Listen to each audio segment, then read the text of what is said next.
Hadirin wal hadirat rahimakumullah. Di malam ini sama-sama kita berkumpul untuk pertama kali dengan keyakinan mengharap keridhaan dari Allah Subhanahu wa taala. Dan yang kedua, mengharap mendapatkan syafaat Nabi Muhammad sallallahu alaihi wasallam dengan segala bentuk cara, dengan segala bentuk aktivitas yang insya Allah di malam ini mendapatkan pandangan rahmah dari Allah Subhanahu wa ta'ala. Pandangan kasih sayang Allah diberikan kepada hamba yang khusus. Maka dari itu yang hadir di dalam majlis ini semua dikhususkan oleh Allah, digiring oleh Allah, diberikan hidayah oleh Allah, diringankan langkah kakinya oleh Allah untuk menuju majlis yang insya Allah dimuliakan dan diberkahi oleh Allah Subhanahu wa ta'ala. Kenapa? Karena kita manusia yang dipilih oleh Allah untuk diampuni dosanya oleh Allah Subhanahu wa ta'ala. Banyak hadis yang menyatakan tidaklah seorang hamba, Nabi SAW mengatakan, tidaklah seorang hamba keluar dari majlis melainkan dosanya telah dihapus oleh Allah Subhanahu wa ta'ala. Maka dari itu saya yakin dan hakul yakin malam ini dosa kita diganti dengan pahala yang berlimpah di hadapan Allah Subhanahu wa ta'ala. Berkah keridhaan dari Allah.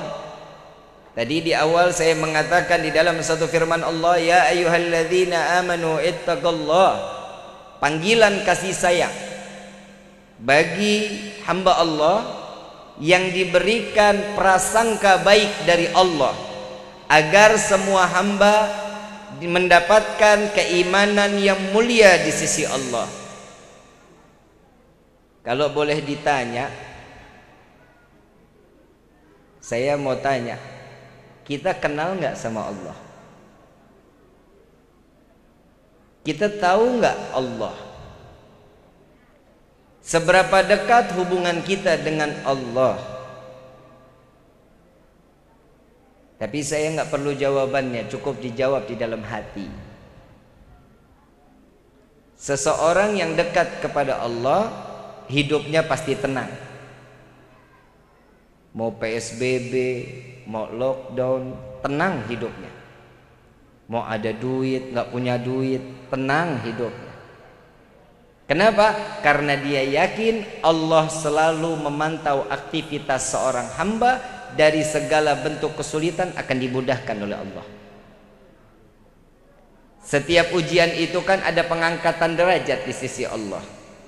Umat Nabi sekarang lagi dapat ujian, berarti seluruhnya umat Nabi ingin diangkat derajatnya oleh Allah. Amin ya rabbal alamin. Husnudzan aja, berprasangka baik kepada Allah. Allah Subhanahu wa ta'ala mengatakan, aku sebagaimana yang diprasangkakan oleh hambaku. Jika mereka menganggapku jahat, maka akan kejahatan yang datang. Maka mereka berprasangka baik kepadaku, maka akan baik pula aku kepadanya. Jadi kalau boleh dibilang tergantung dari diri kita. Kita sholat, kita nggak sholat, Allah kasih rezeki buat kita. Betul? Kita puasa, kita nggak puasa, Allah buka kasih sayangnya buat kita. Kenapa? Karena kita dipilih oleh Allah, yang dikatakan di dalam rawi ad-diba, ummatu khairul umam, sebaik-baiknya umat adalah umat Sayyidina Muhammad sallallahu alaihi wasallam. Kalau bukan kita karena umat Nabi, nggak bakal kita dicuekin sama Allah, nggak bakal dilihat kita sama Allah. Kebayang kalau sholat aja isinya cuman yang wajib, tidak ada sunnah di dalamnya, demi Allah sholat kita nggak akan diterima oleh Allah. Habib kok begitu ngomongnya? Iya memang. Sekarang kita introspeksi diri. Begitu kita kan janji sama Allah, inna salati wa nusuki wahmayaya lillahi rabbil.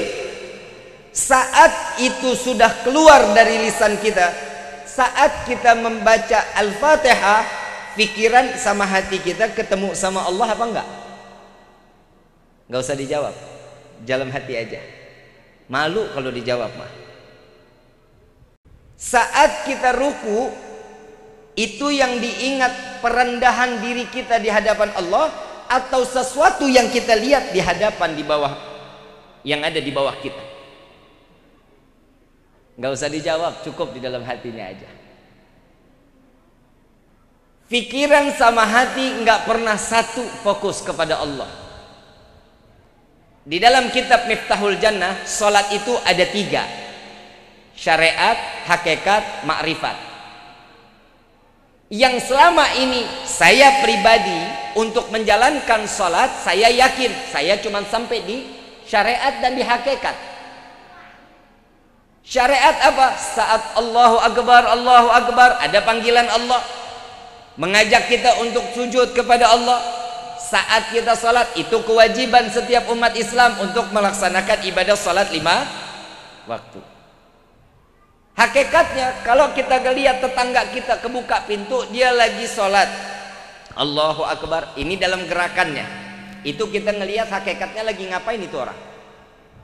Salat pastinya. Tapi makrifat itu adanya di sini, di hati dan di pikiran. Bagaimana tuh Beb sampai makrifat? Nah itu saya juga masih cari-cari gimana caranya biar khusyuk. Mau khusyuk bagaimana? Nabi SAW mengatakan, jika kalian ingin sholat dalam keadaan khusyuk, ingat, seandainya itu sholat terakhir di dalam kehidupan kita, pasti akan dapat khusyuknya. Kita kan jarang dapat khusyuk. Begitu Allahu Akbar, dompet ketinggalan, kita ingat. Kompor belum dimatiin, kita tahu. Kapan hati sama pikiran itu bisa fokus kepada Allah? Jika tidak lagi ada dunia di dalam hati. Kalau dunia sudah tidak ada di dalam hati, nah, insya Allah kita bisa fokus. Sekarang saya mau tanya, kita tahu nggak kematian kita kapan? Ada yang punya buku tahunan nggak? Hah? Bib, saya tahu Bib, saya mati ntar umur 60-an. Kalau pulang dari sini modar, mau dikata apa kita? Gak ada yang bakal tahu kematian itu datang kapan, gak bakal tahu. Mau yang bayi mati, yang di dalam kandungan, yang tua, apalagi. Kalau yang tua, makanya paling sering main ke masjid itu kan nenek-nenek sama aki-aki. Betul nggak? Kenapa? Tahu umurnya udah expired. Tahu expired? Kadaluarsa. Umur 50 udah kenceng tuh main ke masjid. Kenapa? Takut matinya dalam keadaan sia-sia. Makanya di masjid itu yang megang kunci masjid sama musolah rata-rata aki-aki, nggak ada yang namanya anak muda, nggak ada. Kenapa? Anak muda 3:30 dia tidur. Dari mulai malam sampai 3:30 begadang, main catur, main gaple. Betul nggak? Sia-sia nggak umurnya? Sia-sia. Kapan umur itu bisa manfaat? Ingat, hati-hati. Hembusan nafas kita akan menjadi saksi di yaumil qiyamah. Hati-hati. Jangan dikira kita ini anteng-anteng.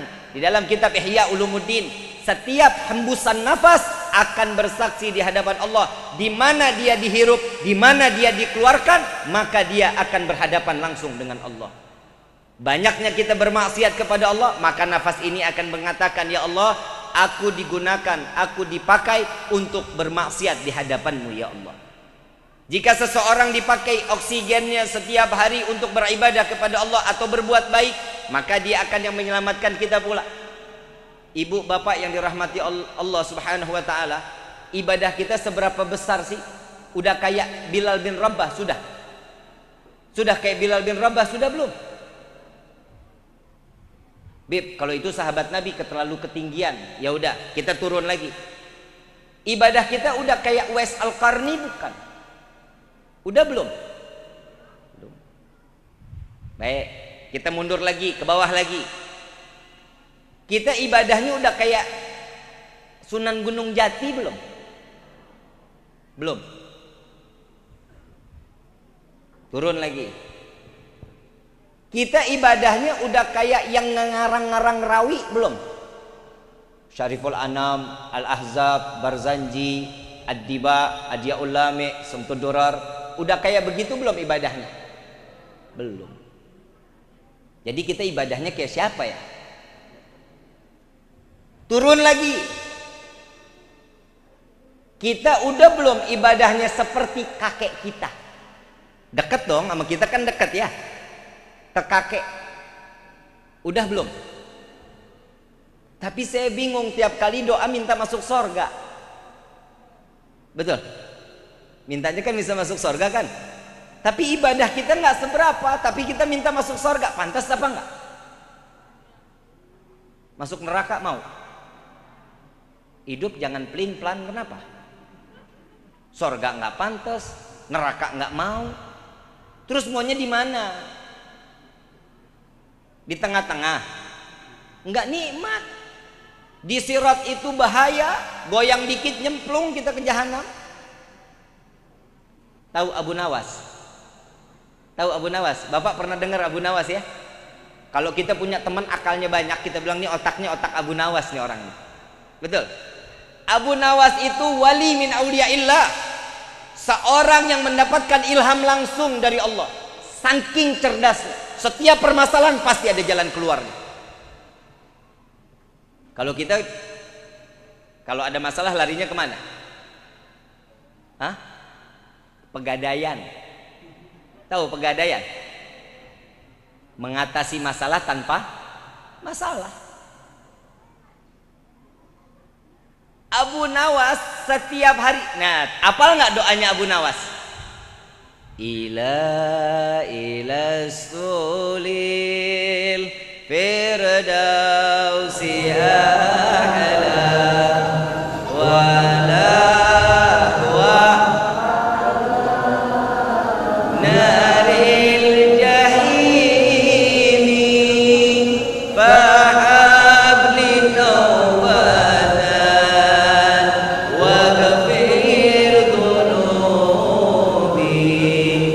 fa innaka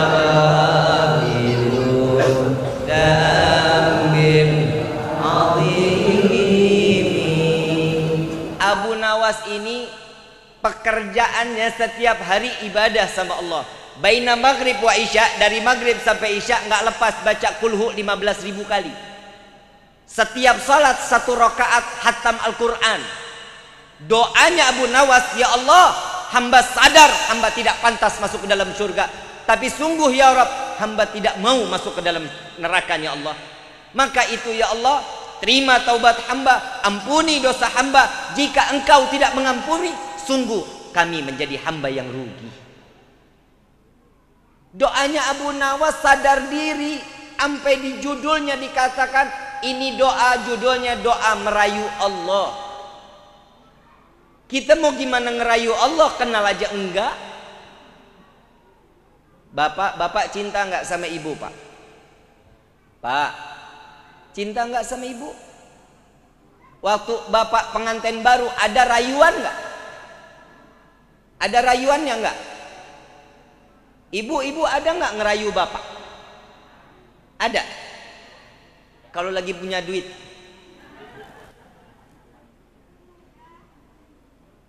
Merayu seseorang itu karena dia kenal, karena dia cinta, timbullah gombal. Habib kok ngomongnya gombal? Iya, ibu cinta nggak sama bapak? Bapak mati, ibu mau masuk liang lahat? Bohong cintanya. Betul nggak Pak? Bapak mati, ibu nggak mau temenin bapak di liang lahat. Sama juga, ibu juga begitu. Ibu mati, bapak nggak mau nemenin ibu di liang lahat. Kenapa? Mendingan ganti status. Cinta manusia sama manusia dikit bedanya, cinta sama benci dikit bedanya. Nabi mengatakan, jangan terlalu cinta dengan seseorang hamba, maka engkau suatu saat akan pasti membencinya. Jangan terlalu membenci, suatu saat engkau pasti akan mencintainya. Kenapa? Beda cinta sama benci itu tipis. Bedanya 1 helai rambut. Tapi cintanya Allah gak ada batasannya. Saya mau tanya sekarang, tolong dijawab. Ini hari kita sholat 5 waktu udah sempurna apa belum? Belum. Setiap hari dikasih rezeki nggak? Nggak mungkin kita nggak sholat, oksigen ditutup sama Allah sampai subuh yang akan datang. Ada yang ditutup oksigennya? Dikasih nggak sama Allah? Rezeki itu oksigen, rezeki dari Allah. Datang ke tempat ini tahu-tahu dapat berkat, tahu nggak isinya apa? Semua masing-masing nggak ada yang tahu isinya. Ini rezeki dari Allah. Kita mau bejat, kita mau soleh, rezeki dikasih sama Allah. Allah murkanya ada, tapi ingat, murkanya Allah tidak seberapa besar rahmah atau kasih sayangnya Allah Subhanahu wa taala. Maka itu diutuslah Nabi Muhammad sallallahu alaihi wasallam untuk apa? Sebagai pemberi kasih sayang untuk seluruh alam, bukan hanya umat Nabi Muhammad sallallahu alaihi wasallam. Makanya peristiwa Maulid nih, wah kita gencar sekali. Untuk apa? Menimbulkan mahabbatun Nabi, mahabbatur Rasul, untuk cinta kepada Rasul sallallahu alaihi wasallam agar kita dicintai oleh Allah Subhanahu wa taala. Kita minta cinta kepada Nabi agar kita diperhatikan oleh Allah. Tidak mungkin kita punya tangga perhatian, kita perhatian sama tetangga, tuh tetangga cuek sama kita. Kira-kira cakar-cakaran enggak kita tuh sama tetangga? Pasti cakar-cakaran. Orang di mana-mana kan, kalau katanya orang mana nih, desa apa? Sarwadadi. Hidup itu harus ada take and give. Tahu take and give? Paham gak lu? Ada memberi, ada menerima. Kenapa kalau orang nerima mulu namanya celamitan? Orang memberi mulu sombong. Hidup itu ada memberi, ada menerima. Kalau orang memberi, nerimanya kagak ada, mau dikasih siapa? Nah sekarang kita ini kan hidup di dunia. Kata Nabi SAW di dalam hadis Arba'in di akhir, beliau mengatakan, ya hai Umar, kita ini sebagai musafir di dunia. Suatu saat kita akan kembali kepada tempat asal kita. Kita ini musafir di dunia, mau kayanya seapapun mati, gak akan dibawa kekayaan.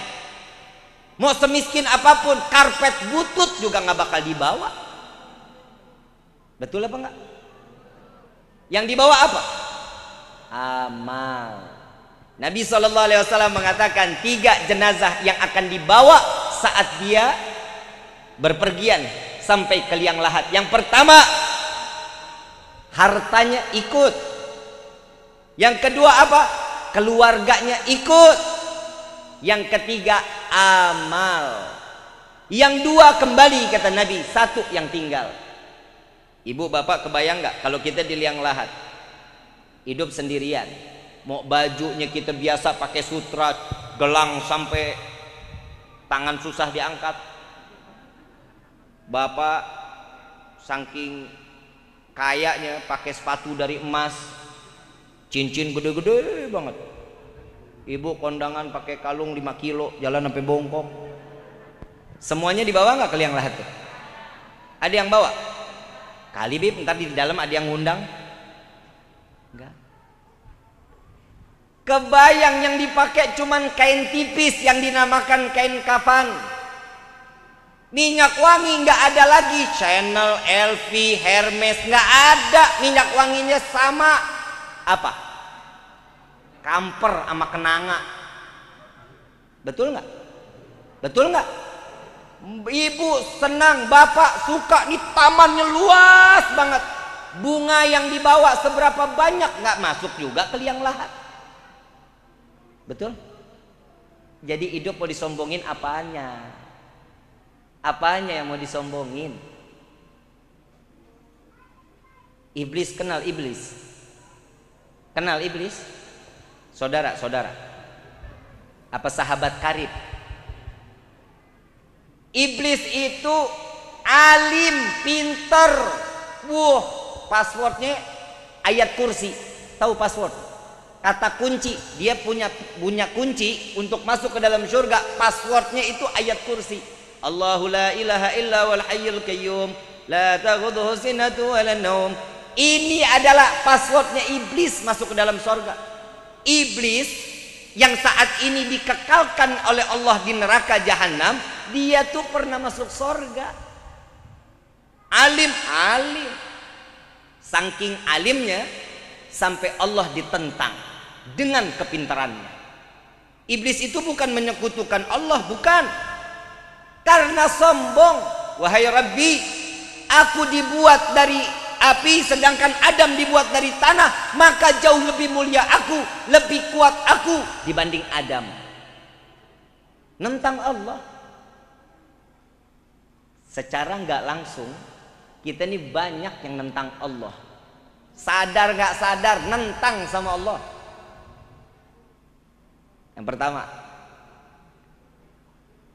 nggak punya beras, pusing. Betul nggak? Sedangkan rezeki di tangan Allah. Yang atur siapa? Bukan Pak Kubu, bukan. Kepala desa, bukan. Yang atur Allah. Rezeki sudah diatur. Ibu bapak tahu cacing, Kak? Cacing di dalam tanah, rezekinya diatur sama Allah. Satu riwayat Nabi Allah Sulaiman alaihissalatu wassalam, ambil satu semut, ditaruh di dalam toples. Ditanya, saking kayaknya Nabi Sulaiman, hai semut, kamu selama setahun makannya berapa banyak? 1 butir gandum, wahai Nabi Allah Sulaiman. Aku pelihara, aku berikan rezeki kepadamu, aku sediakan gandum 1 butir. Ini semut ditaruh di toples, gandum dikasih 1 butir, sampai 1 tahun gandumnya nggak habis. Disisain setengah sama semut. Nabi Sulaiman tanya, wahai semut, ini katanya 1 butir gandum setahun, tapi ini udah setahun kok masih ada setengah. Apa jawaban semut? Wahai Nabi Allah Sulaiman, jika dahulu aku tidak berharap rezeki ada di yang kau berikan kepadaku, Allah yang memberikan rezeki kepadaku, maka dari itu aku makan dengan sepuasnya, karena esok pasti akan Allah berikan kembali kepadaku. Tapi saat ini karena rezekiku ada di tanganmu, engkau adalah manusia, tempatnya lupa dan lalai, maka dari itu aku sediakan setengah sebelum engkau lupa kepadaku untuk memberi makan kepadaku. Semut, Nabi Sulaiman segitu kayanya, semut masih ngancurin kesombongan Nabi Allah Sulaiman. Udah sampai cukup situ belum? Nabi Sulaiman izin kepada Allah, ya Allah, izinkan aku untuk memberikan makhlukmu makanan yang ada di darat dan di lautan. Di dalam kitab Duratun Nasihin dijelaskan, Nabi Allah Sulaiman membikin makanan itu selama 40 hari 40 malam. Bikin makanannya 40 hari 40. Kebayang nggak tuh banyaknya kayak apa itu makanan? Sampai 40 hari makanan itu dibentangkan di pesisir pantai, dari mulai awal bulan sampai akhir bulan, 1 bulan. Nata makanannya 1 bulan, masaknya 40 hari. Ibu ada yang sanggup nggak? Ibu kan doyan masak. Masak 40 hari. Mau? Paeh aing dit. Betul, Pak?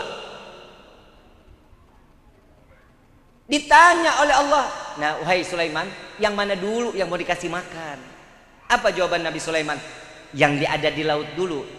Wahai Rabbi, baik. Diperintahkan 1 ekor ikan paus besar, mengatakan, wahai ikan, naik ke daratan. Tuh Nabi Sulaiman mau ngasih makan. Baik ya Rabb. Ikan ini keluar.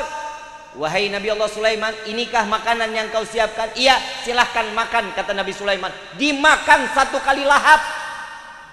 Dibikin 40 hari, panjangnya 1 bulan, dimakan 1 kali lahap, sampai ikan tersebut mengatakan, wahai Nabi Allah Sulaiman, masih ada lagi nggak makanannya? Saya kurang.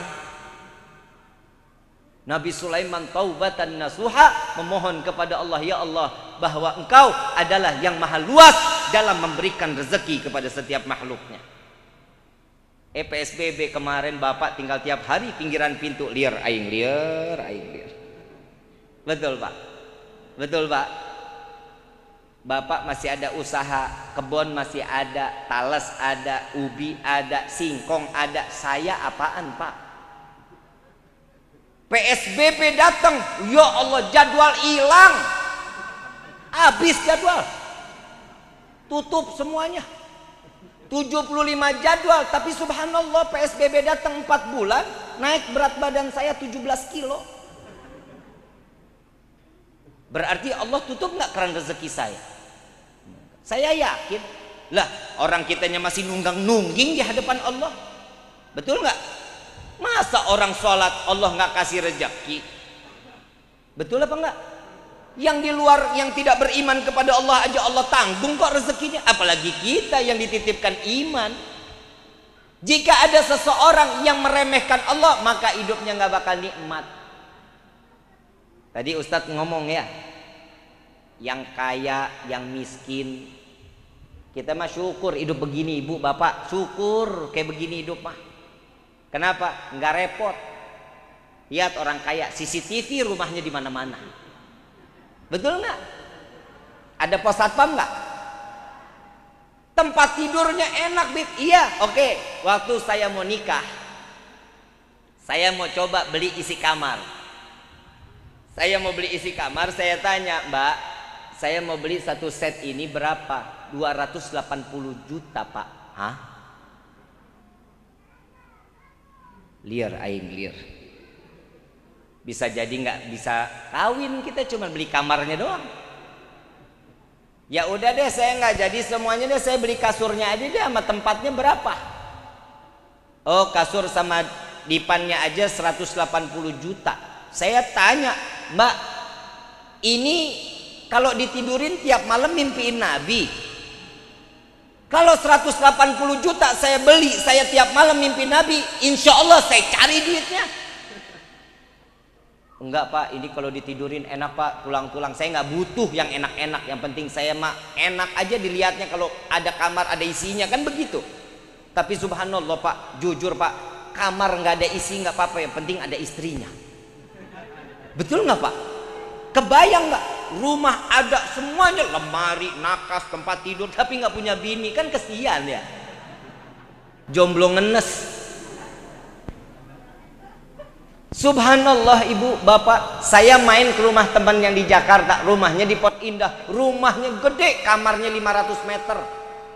Kebayang nggak kamar 500 meter, main futsal masih mampu kita di dalamnya. Saya tanya, ini salah satu anak anggota Dewan DPR RI, saya tanya, ini kasur gue tahu nih harganya berapa Bib? 180 juta. Iya Bib. Ini dia Bib. Waktu itu gue pernah mau beli nih, karena mahal gue nggak jadi. Teboga duit, saya pegang, empuk Pak. Saya dudukin, ya Allah enak banget. Saya tanya, ini manfaatnya apa ini kasur? Habib, begitu Habib tidur, itu tulang kita tuh Bib, bangun nggak pegel-pegel Bib. Leher enak, pinggang enak, bangun nggak pernah ngerasa lelah. Oh gitu, iya. Saya nggak kebayang orang desa apa? Sarwadadi dikasih kasur begituan, seminggu nggak bangun. Betul nggak? Kita hidup nikmat nggak sekarang kayak gini? Syukur sama Allah, kaya kagak, semuanya serba cukup. Rumah nggak dikunci, nggak pikiran kita. Rampok mau masuk, ya apanya mau diambil. TV ada satu, digebuk dulu baru nyala. Betul nggak? Bapak ngegoler sedikit di depan, di atas karpet, ya Allah nikmat banget. Mau dalam keadaan tikar butut, ibu celentang dikit lewat sudah, mertua juga nggak tahu. Hidup mah syukur, ibu bapak syukur. Hidup ini dikasih sama Allah serba cukup kita Pak. Cukup, minta doanya, ya Allah cukupi kehidupan hamba, itu mintanya sama Allah. Dan izinkan hamba membuat senang orang lain. Sudah cukup bikin senang orang lain, insya Allah berkah hidup kita. Ini kan kita dikasih kaya buat sendiri aja. Wih enak aja, gue yang kerja, ngapain saya kasih orang? Kalau mau ya kerja sono, kan begitu ya. Tapi alhamdulillah kita dikasih cukup, mintanya cukup aja Pak. Cukup punya rumah 9, cukup punya mobil 15, cukup punya istri 4, cukup Pak. Cukup nggak Pak? Cukup, lebih dari cukup Habib.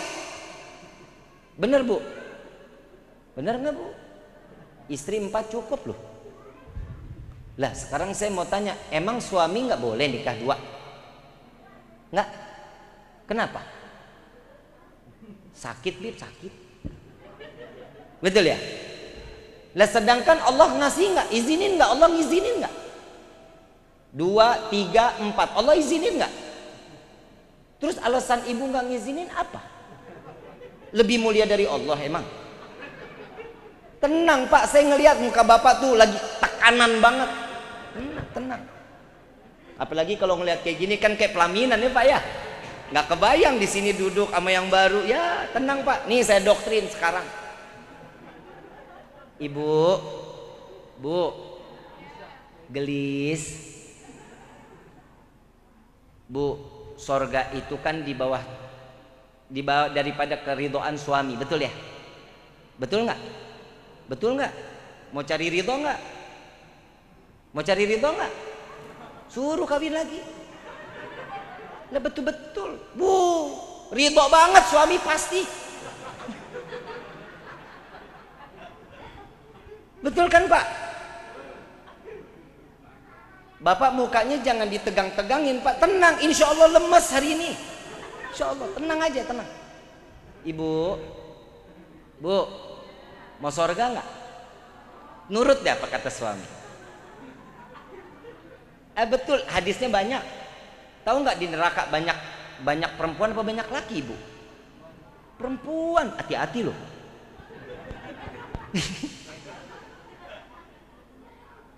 Neraka perempuan banyak, digebuk sama malaikat. Siti Fatimah tanya sama Rasulullah, ya Rasulullah, kok neraka banyaknya perempuan? Iya, banyak perempuan yang durhaka kepada suaminya. Ya rasah loh. Tenang Pak, Bapak mah bager, Bapak mah. Tenang Pak, tenang.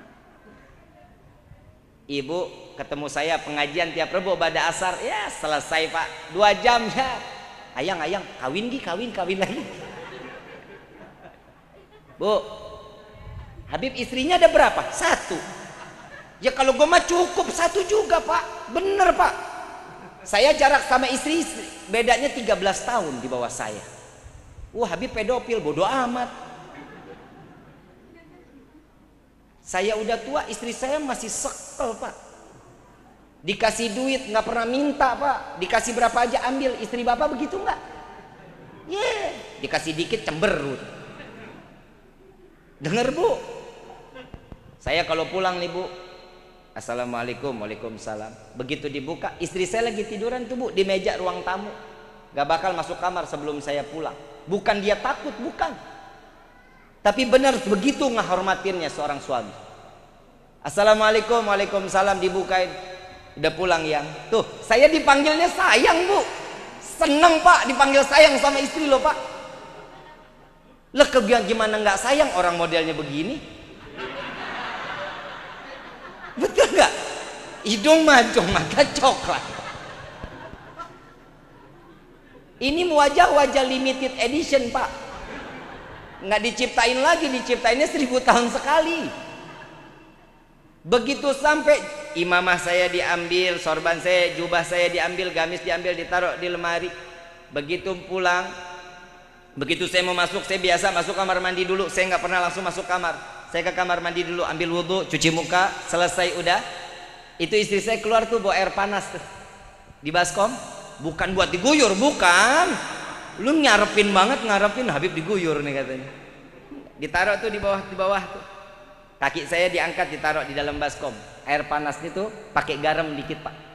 Wah enak Pak, Masya Allah. Istri itu dicelupin, tangannya dipijitin kita. Ya Allah, ya nggak pernah lu kan?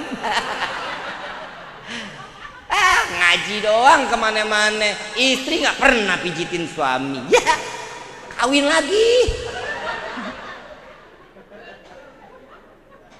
Pernah nggak begitu Bu?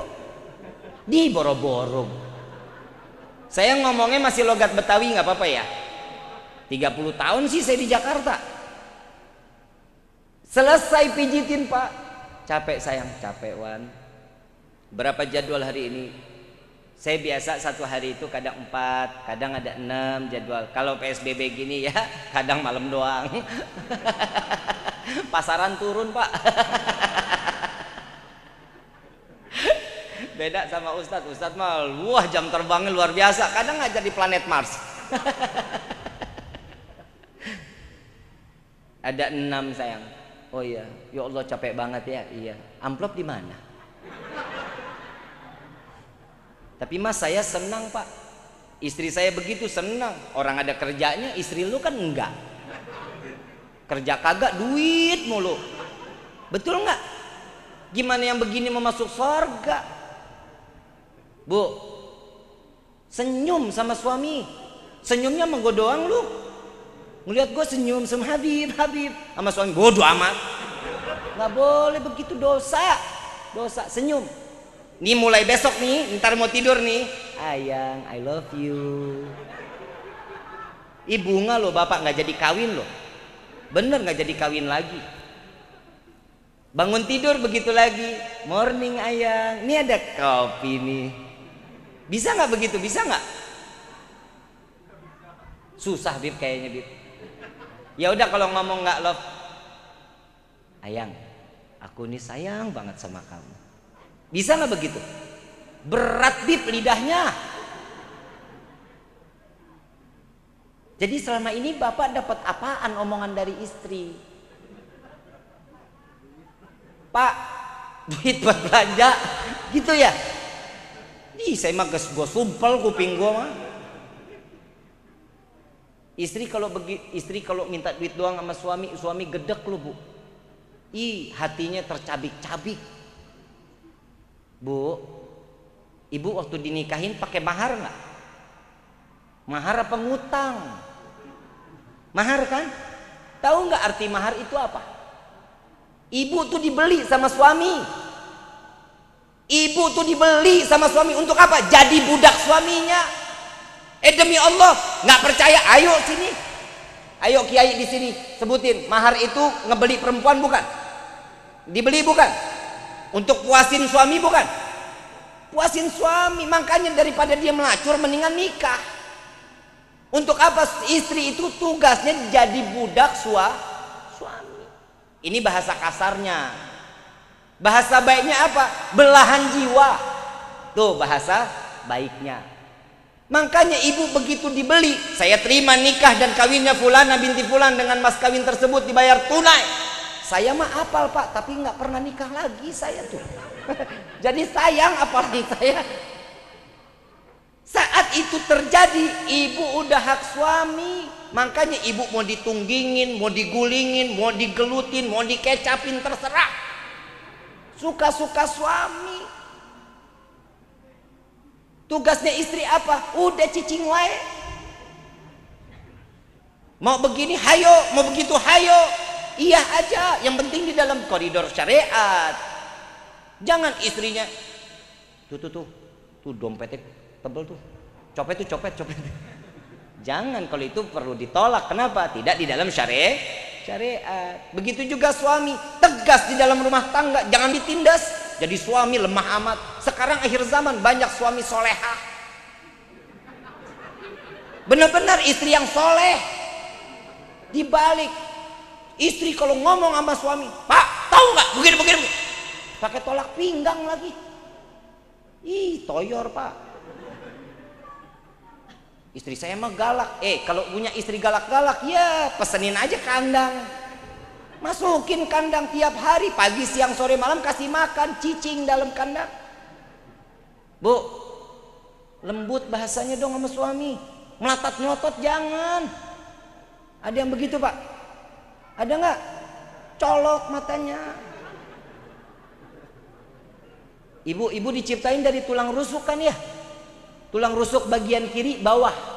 Bagian kiri berarti dekat sama pantat. Demi Allah bener-bener ngaji, makanya ngaji. Betul nggak Kiai? Betul. Tulang rusuk bagian kiri bawah dekat sama.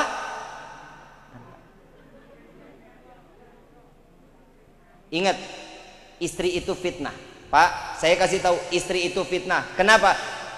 Tergantung bagaimana bapak ngedidik istri, begitu bapak bisa selamat di akhirat. Bapak nggak berhasil ngedidik istri, selesai hidup. Siksa dunia, siksa akhirat. Apa doanya malaikat Jibril? Wahai ya Rasulullah, tolong doakan. Doaku ini tolong diaminkan olehmu ya Rasulullah. Ini setelah Rasulullah turun dari mimbar waktu Idul Fitri. Salah satu doanya apa? Ya Allah, jangan kau terima amal ibadahnya seorang istri yang durhaka kepada suami. Rasulullah bilang apa? Amin. Kalau malaikat Jibril yang doa, yang aminin Rasulullah, kira-kira doanya dikabulin nggak? Dikabulin nggak? Jangan durhaka, nggak boleh. Ibu sayang sama bapak, ya bapak, ibu kalau bapak bilang, yang aku pengen punya anak lagi, iya aja, masang aja masang, ayo kemon. Bib, saya anak udah 5 Bib. Jangan kata bilang 5.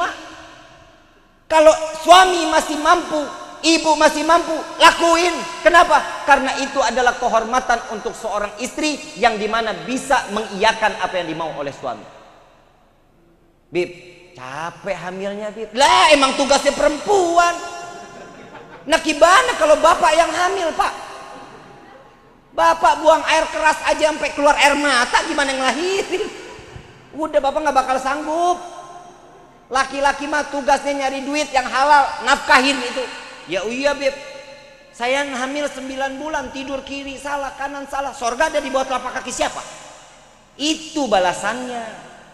Setiap seorang ibu yang melahirkan dengan setiap hembusan nafas, Allah memberikan ampunan kepada istri tersebut. Makanya istri banyak bikin dosa, begitu hamil keluar anaknya jadi suci lagi tuh istri. Kenapa? Diampuni dosanya oleh Allah. Alhamdulillah, bikin anak yang banyak.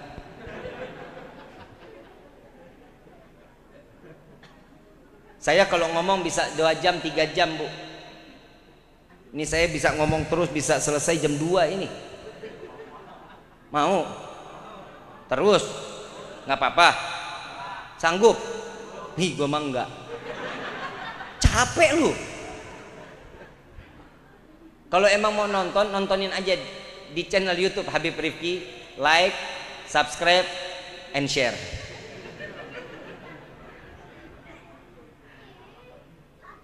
Ibu bapak yang dirahmati oleh Allah, ini malam kan kita nyari keridhaan Allah ya.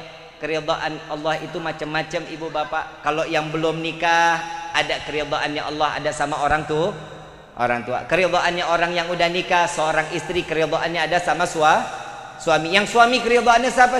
Sama orang tuanya. Tetap yang namanya suami keridhaannya ada sama orang tuanya. Nggak ada keridhaannya tergantung istri, nggak ada. Paham ya? Paham sampai sini? Udah hidup jangan neko-neko, jangan macam-macam. Ini udah akhir zaman, udah zaman fitnah. Yang baik salah, yang maling jadi baik. Betul nggak? Yang maling duit bansos nggak diborgol, betul? Yang ngadain kerumunan diborgol kan PA. Ini Bapak Suandi kena lu Pak, ngumpulin orang ini. Gue mah bebas-bebas aja sama Ustadz mah. Pokoknya kalau ada polisi no yang ditangkap, bukan nih. Gue mah diundang, habis diundang gue jalan. Betul nggak Pak? Zaman fitnah bukan sekarang. Ada 6 anak muda ngejagain ulama, ditembak mati, kan PA. Betul nggak? Habib, udah jangan bawa-bawa yang begitu. Saya mau ngelurusin. Ini 6 orang ini teman saya kenal. Jangankan beli pistol, beli rokok aja ketengan. Gimana mau beli pistol? Astagfirullahaladzim. Ini jauh-jauh dari fitnah. Kita jagain anak-anak kita ya Pak ya. Mudah-mudahan anak-anak kita nggak terkena kezaliman. Anak-anak kita diselamatkan oleh Allah, menjadi anak yang soleh-solehah. Amin ya Rabbal. Ini 6 orang ngejaga ulama. Ini orang mau ngeganggu barisannya, nggak terima. Lu malah ditanya, mana izin pengawalannya? Emang kalau orang nikahan, konvoi orang nikahan, emang ada izinnya? Ada nggak? Besan sampai bebis-bis. Ada orang nyelip ke dalam barisan, diusir nggak? Diusir nggak? Diusir. Mau ngapain masuk ke situ? Nah sekarang ini ulama takut diganggu keselamatannya, dijagain karena bawa mobilnya ugal-ugalan yang mau masuk, dipepetin, dijagain, enggak diapa-apain. Habib Hanif malah diancungin jadi tengah.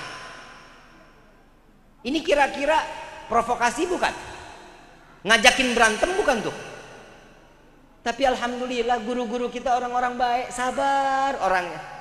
Enggak berkelakuan apa-apa. Dan teman-teman yang lain, 2 orang ini, ya Allah, yang namanya 6 orang ini baik, bukan main, baik.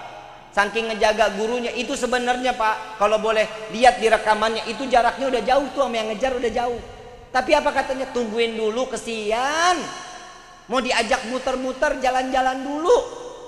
Dia nggak tahu umurnya di sebentar lagi. Subhanallah, mudah-mudahan 6 orang syuhada ini dimatikan dalam keadaan husnul khatimah dan amal ibadahnya diterima oleh Allah Subhanahu wa taala. Amin ya rabbal. Dan kita juga minta kepada Allah, mudah-mudahan Habib Rizik cepat diselesaikan, dibebaskan dengan secepatnya. Amin ya rabbal alamin. Habib Rizik ini orang baik, Pak. Cuma nyari keadilan. Keadilan buat siapa? Untuk rakyat, untuk kita. Untuk kita, Pak. Bukan buat pribadi, bukan. Saking pribadinya kita nih dipikirin, dia rela di penjara, Pak. Sekarang pondok pesantrennya dimasalahin lagi, padahal bayar duitnya dari uang petani. Petani-petani yang ngegarap dibayar tanahnya satu-satu. Udah dibikin lahan pertaniannya, suruh petani itu yang garap, hasilnya diambil sama petani, nggak diambil buat beliau. Wallahil azim, biar Allah nggak kasih saya selamat dunia akhirat. Saya tahu betul, sampai anak-anak itu diajarin untuk bertani seperti apa. Agar apa? Ini hasilnya bisa disumbangin sekabupaten Bogor. Salah nggak niat baiknya? Salah nggak niat baiknya? Kok sampai segininya gitu loh? Ya Allah ya Karim, mudah-mudahan kita dijauhkan dari perbuatan zalim. Dan kita mudah-mudahan dijauhkan dari orang-orang yang ingin berbuat zalim. Amin ya Rabbal. Hadirinul hadirat rahimakumullah. Saya ingin mengingatkan terakhir kali, berupayalah untuk mencari keridhaan Allah, dan yang kedua mengharap syafaat Nabi Muhammad. Bagaimana caranya? Seperti ini: mencintai Nabi, mencintai pewaris Nabi, mencintai para alim ulama, mencintai para kiai, mencintai para habaib. Untuk apa? Untuk mendapatkan cintanya Nabi SAW, dan setelah itu akan pastinya mendapat kecintaan Allah. Insya. Dan begitu juga hubungan suami istri, cari ridhonya seorang istri kepada suami, urusan suami cari ridhonya kepada orang tua. Mudah-mudahan perkumpulan ini perkumpulan yang mendapatkan pandangan kasih sayang dari Allah. Dan mudah-mudahan kita keluar dari tempat ini Allah berikan kita taufik dan hidayah, diberikan keberkahan dunia wal akhirah. Amin ya rabbal alamin.